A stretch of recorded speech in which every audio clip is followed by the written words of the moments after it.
कभी ऐसा होता है ना कि दिमाग में एक बहुत ही कमाल का आइडिया आता है, एकदम जबरदस्त, पर हम उसे शुरू ही नहीं कर पाते। बस आज हम इसी आम सी लगने वाली लेकिन बड़ी मुश्किल समस्या के बारे में बात करेंगे। समझेंगे कि आखिर ऐसा होता क्यों है और इससे बाहर निकलने का वो एक आसान सा रास्ता क्या है। ये आवाज कुछ जानी पहचानी लगी है ना? बस यहीं से वो टाल मटोल का सिलसिला शुरू होता है और धीरे धीरे ये एक ऐसी आदत बन जाती है जो हमें आगे ही नहीं बढ़ने देती। ये वही पहली फुसफुसाहट है जो एक शानदार आइडिया को कहती है, अभी नहीं, बाद में। तो चलिए इस पैटर्न को थोड़ा और गहराई से समझते हैं। ये बहुत ही सटल होता है। एक आइडिया आता है, फिर दूसरा, और हम उन सबको एक सही समय के इंतजार में जैसे किसी तिजोरी में बंद करके रख देते हैं कि हाँ, जब वो परफेक्ट मोमेंट आएगा तब इस आइडिया के साथ पूरा जस्टिस करेंगे। और पता है क्या, यहीं पर हम उस आइडिया को और भी बड़ा और भी भारी बना देते हैं। हम उसे एक मामूली सी चिंगारी से उठाकर एक अनमोल चीज बना देते हैं। और भाई, इतनी कीमती चीज पर काम करने के लिए तो एकदम परफेक्ट माहौल चाहिए, परफेक्ट मूड, और वो बिल्कुल सही वाला समय चाहिए, है ना? लेकिन सच तो यह है कि वो जादुई समय कभी आता ही नहीं है। अब यहाँ एक बहुत ही दिलचस्प चीज होती है। जैसे जैसे हमारे पास बिना शुरू किए हुए आइडियाज का ढेर बढ़ता जाता है ना, वैसे वैसे कुछ भी नया शुरू करने का जो हमारा बार है वो आसमान छूने लगता है और इसका सीधा असर पड़ता है हमारी मोटिवेशन पर। वो घटने लगती है और बस हम वहीं के वहीं रुक जाते हैं। तो सवाल यह है कि ये जो पैटर्न है ये आखिर है क्या? ये सिर्फ आलस नहीं है, नहीं, ये एक पूरा साइकोलॉजिकल साइकिल है। तो चलिए इस क्रिएटिव ब्लॉक की एनाटॉमी को, इसकी बनावट को जरा और करीब से देखते हैं। देखिए, लेखक ने इसे एक बड़ा ही सटीक नाम दिया है, ओपन लूप क्रिएटिविटी ड्रेन। इसका मतलब बहुत सीधा है। जब हम असल में कुछ बनाने की जगह सिर्फ आइडियाज के बारे में सोचकर ही खुश होते रहते हैं तो हमारी क्रिएटिव एनर्जी, हमारा कॉन्फिडेंस और आगे बढ़ने का जो मोमेंटम होता है वो सब धीरे धीरे खत्म होने लगता है। और ये जो चक्र है ना, ये कुछ ऐसे काम करता है। सबसे पहले हमें सिर्फ आइडिया आने से ही एक डोपामीन हिट मिलता है, काम करने से नहीं। फिर जब हम देखते हैं कि हमारे आइडियाज बस आइडियाज ही रह गए हैं, हकीकत नहीं बन रहे, तो हम फंसा हुआ महसूस करने लगते हैं।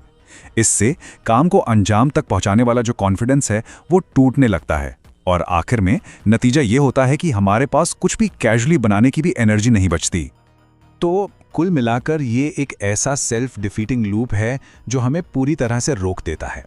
एक ऐसा चक्र जिसका अंत में कोई नतीजा नहीं निकलता, जीरो, कुछ भी नहीं बनता, कुछ भी दुनिया के सामने नहीं आता, बस दिमाग में आइडियाज का एक बढ़ता हुआ ढेर रह जाता है। लेकिन यहाँ एक अच्छी खबर भी है। ये जो इतनी बड़ी, इतनी मुश्किल दिखने वाली समस्या है ना, इसका एक बहुत ही सिंपल सा तोड़ है। एक ऐसा तरीका जो इस पूरे चक्र को एक झटके में तोड़ सकता है। और वो समाधान इन 3 शब्दों में छिपा है, बस बनाना शुरू करें। इस बात की बिल्कुल परवाह किए बिना कि आइडिया कितना बड़ा है, कितना परफेक्ट है, या हम उसके लिए कितने तैयार हैं। और इस बात पे गौर करना बहुत जरूरी है। इसका तोड़ ये नहीं है कि हम अपने सबसे बेस्ट आइडिया पे काम करें, नहीं, तोड़ ये है कि हम किसी भी चीज पर काम शुरू कर दें, चाहे वो सबसे छोटा आइडिया हो, सबसे अधूरा, बस पहला कदम उठाना है। That's it.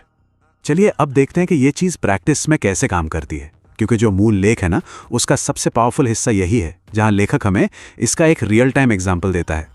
तो लेखक उन सभी ग्रैंड आइडियाज की एक लिस्ट बनाते हैं जिन पर वो लिखना तो चाहते थे पर फंसा हुआ महसूस कर रहे थे, जैसे क्रिएटिविटी, लोगों को खुश करने की आदत, असहमत होने की इंपॉर्टेंस, सच की खोज और यहां तक कि गिरती हुई जन्म दर।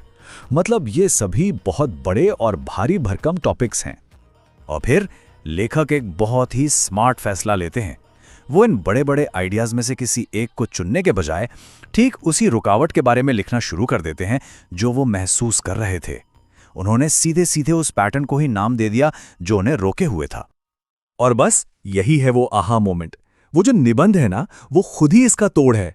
वो इस बात का सबूत है कि लेखक अपनी ही सलाह पर रियल टाइम में अमल कर रहे हैं। कुछ बनाने के लिए उन्होंने बस बनाना शुरू कर दिया और बनाया भी उसी चीज के बारे में जिसने उन्हें रोक रखा था। ये बात उस कहावत को सच साबित करती है कि धूप सबसे अच्छा कीटाणुनाशक है। मतलब अगर हम नोटिस करें कि हम किसी चीज से बच रहे हैं तो बस उसे नाम दे दो, जिस चीज से हम भागते हैं उसका सामना करते ही उसकी ताकत खत्म हो जाती है। उसे नाम देते ही आगे बढ़ने का रास्ता खुद ब खुद खुल जाता है। तो लेखक के इस उदाहरण से हम सब के लिए एक बहुत ज़रूरी सबक मिलता है, और ये सिर्फ लिखने के बारे में नहीं है, नहीं, ये किसी भी तरह के क्रिएटिव काम के लिए बिल्कुल सच है। और ये याद रखना बहुत ज़रूरी है कि इस छोटे से एक्शन का मकसद परफेक्शन नहीं है, बिल्कुल नहीं।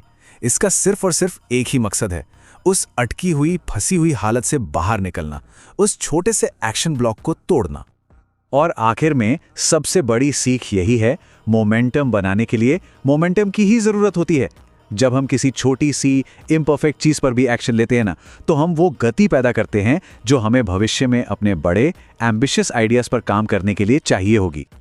तो ये विश्लेषण हमें इस सवाल के साथ छोड़ जाता है कि क्या कोई ऐसी चीज़ है जिससे हम बच रहे हैं, कोई ऐसा काम जिसे हम बस टालते जा रहे हैं?